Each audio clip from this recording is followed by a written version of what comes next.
에스라 선지자는 이스라엘의 범죄함을 끌어안고 마치 자신이 범죄한 것처럼 통회하며 울었습니다. 말씀은 에스라 선지자가 울며 기도하는 모습을 보고 이스라엘의 방백들이 성전 앞으로 몰려 나오기 시작했고 또한 함께 울었다고 기록합니다. 성도 여러분, 미국의 대각성운동이나 1907년 우리 평양 대부흥운동 같은 이 영적인 각성운동, 그 내면을 살펴보면 죄를 자복하고 회개하는 가운데 하나님의 역사가, 성령의 역사가 강력하게 일어나는 것을 보게 됩니다. 여러분들이 잘 아시는 평양 대부흥운동은 1907년 이 장대현 교회에서 이 평안남도에 소속된 그 장로교 400여 교회가 연합으로 집회를 가졌습니다. 총 2,000명 정도 되는 사람들이 모였었다고 알려져 있는데요. 2주간에 걸쳐서 사경회가 진행되었습니다. 자료를 살펴보면 1월 6일 그 주일 저녁 집회가 끝날 무렵 처음으로 이 성령의 역사가 나타나기 시작했다고 기록하고 있습니다. 이 증언은요, 이 사경회가 또 기도회가 인도되는 중에 처음 6인의 남자가 성령이 주시는 극심한 통증을 이기지 못하고 죄를 자복하기 시작합니다. 기도회가 진행하는 가운데 일어서서 저는 이런 죄가 있습니다. 자복하기 시작했다는 거죠. 그 이후에 한 30분 정도 참석자들의 통성 기도가 멈췄습니다. 집회를 인도하던 길선주 목사님께서 다시 찬양을 부르면서 성도들을 독려하기 시작하고 성령이 오셨네, 성령이 오셨네 찬양하는 가운데 참석자들의 공개적인 죄 고백이 이어졌다고 기록하고 있습니다. 이 장대현 교회에서 시작되었던 이 통회의 고백이 이 평양 대부흥운동의 시발점이 되었습니다. 그래서 이 운동이 전국적으로 퍼져나가고 우리 한국교회가 다시 깨어나는 계기가 되었습니다.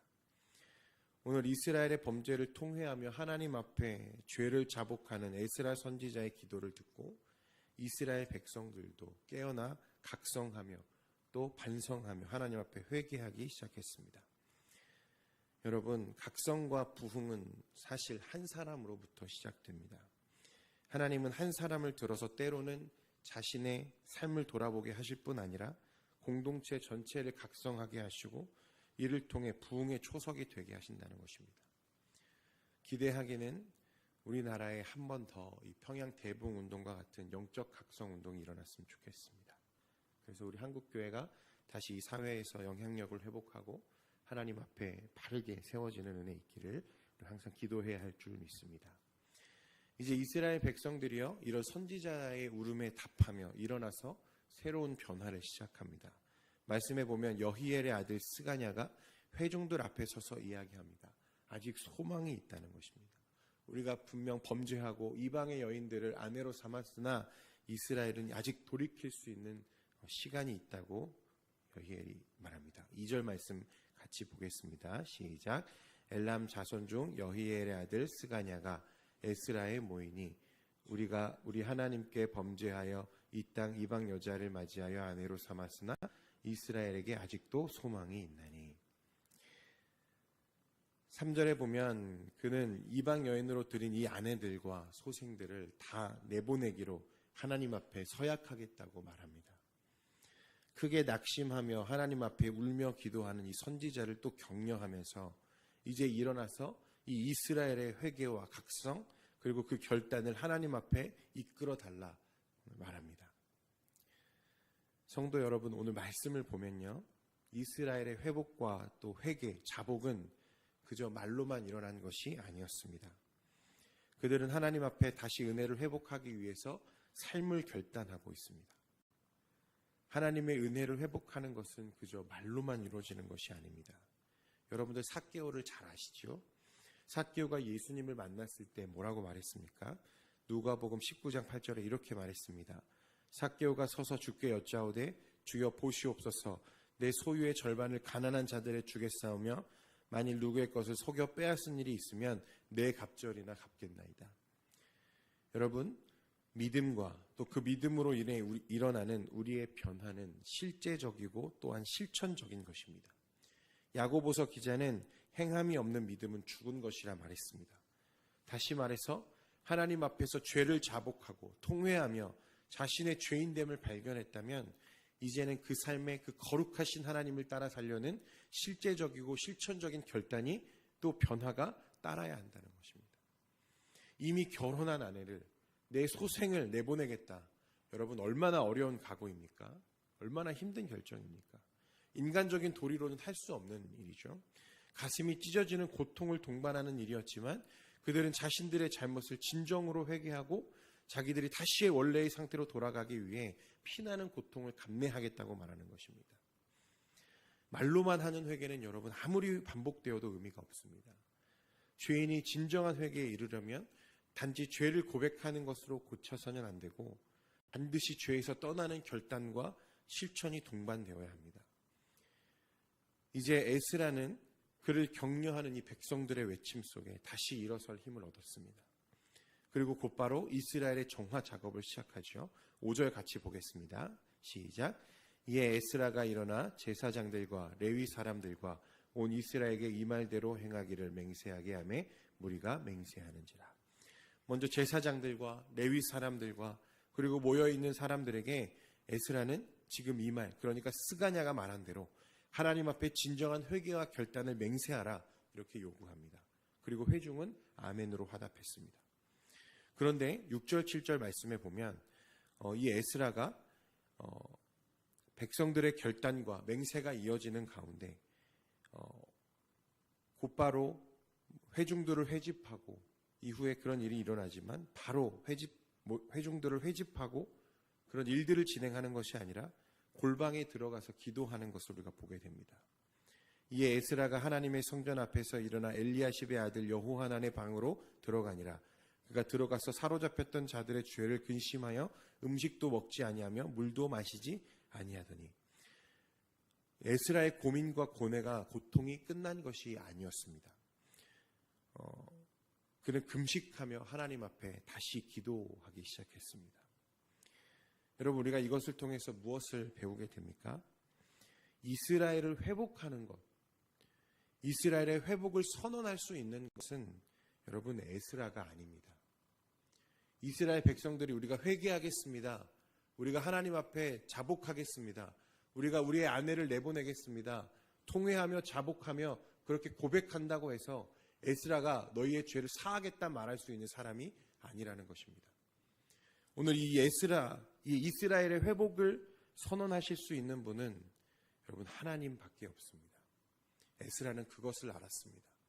그래서 골방에 들어가서 다시 기도하는 것입니다. 하나님, 이 백성의 죄를 용서해 주십시오. 그는 금식하며 하나님 앞에 기도했습니다. 또한 이제 이 앞으로 일어나야 할 이 이스라엘 전체, 이 민족의 회개와 다시 정화 작업을 해감에 있어서 이것이 사람의 의지와 노력으로 되지 않는다는 것 에스라는 잘 알았습니다. 그래서 하나님의 도우심을 오늘 간절히 구하며 골방에 들어가 기도했던 것입니다. 사랑하는 성도 여러분, 우리는 우리의 의지와 결단이 얼마나 연약한지 잘 압니다. 우리 작심삼일이라고 하죠. 아니 3일이라도 지키면 다행입니다.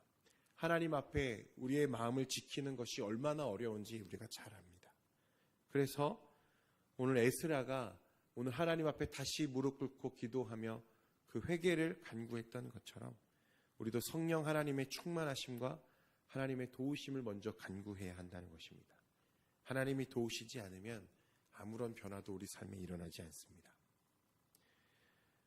이처럼 골방에서 금식하며 기도한 후에 비로소 에스라는 이스라엘 민족을 모두 예루살렘으로 모이라 공표합니다. 7절 8절 말씀 같이 보겠습니다. 시작.